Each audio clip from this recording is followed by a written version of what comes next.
weekend of truly appalling disaster began with the sinking of the ferryboat Princess Victoria off the Irish coast.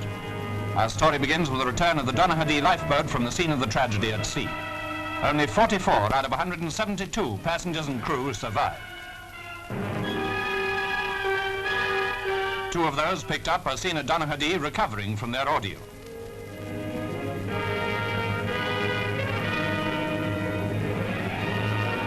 Two other survivors, Angus Nelson on the left and Tom McQuiston, tell their story.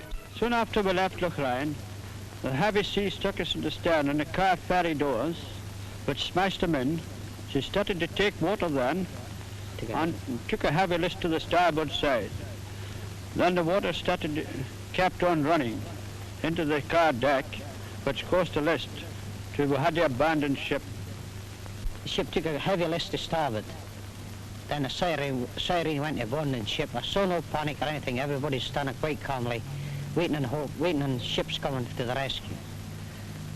I'm Petty Officer Yeomans from Farnborough. I was travelling on the Princess Victoria to Ireland as a passenger. As I clung onto this raft, I was about 2 hours in the water, and there was just myself and another person on the raft about 30 yards away. I was spotted by an aeroplane flying overhead. I waved for that, and I think he got in contact with the destroyer, and from there they got in contact with the Port Patrick lifeboat, and after about 2 hours I was picked up by the water by the Port Patrick lifeboat. Next day, Donaghadee harbour was crowded with people, of course, and great interest was focused on the lifeboat, which did such splendid work thanks to her courageous crew, led by the coxswain, 63-year-old Hugh Nelson. This is how he summed up. And we got out there, the ship was gone.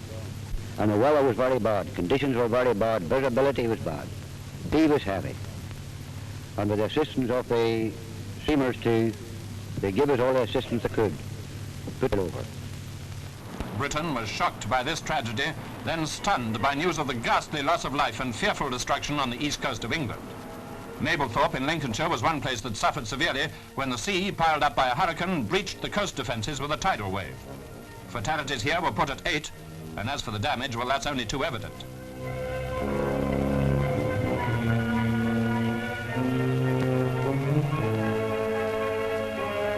Here, as elsewhere, troops have been quickly on the spot and have been doing fine work, as indeed have all official bodies and volunteer helpers everywhere.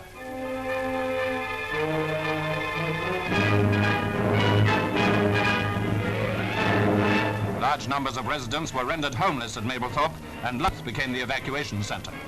Everything possible is being done for them. The scene, as at so many points from Yorkshire to Kent, is reminiscent of the aftermath of a wartime blitz.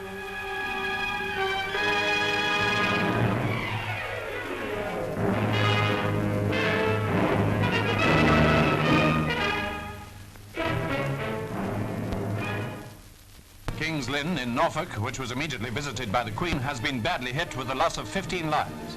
27 lives are reported to have been saved by this young American airman, Rhys Lemming.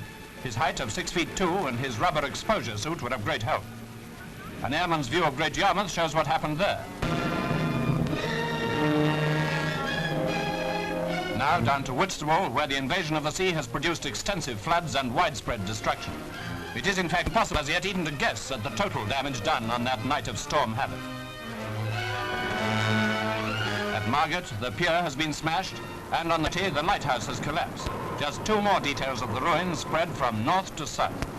Sheerness Dockyard was streets flooded, the station underwater, and 7 fatalities reported.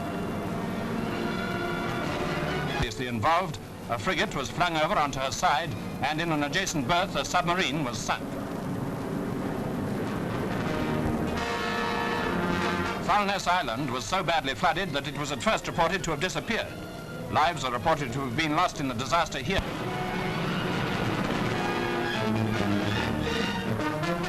There, an island on a sunken island is crowded with cattle. Canvey Island suffered worst of all. When the protecting wall was breached, the water came swirling through in a tremendous torrent, smashing homes and sweeping all before it. Most of the damage was done and the lives lost, over 100 it's feared, in the first rush of the flood.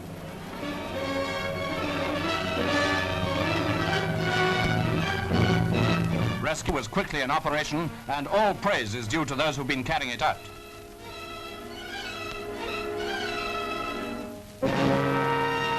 Mr. Geoffrey Prout can speak from first-hand experience.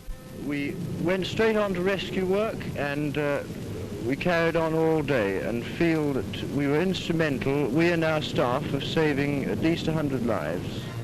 Several hundred people were still reported missing on Canvey when these vivid pictures were filmed. Search and rescue continues without cease.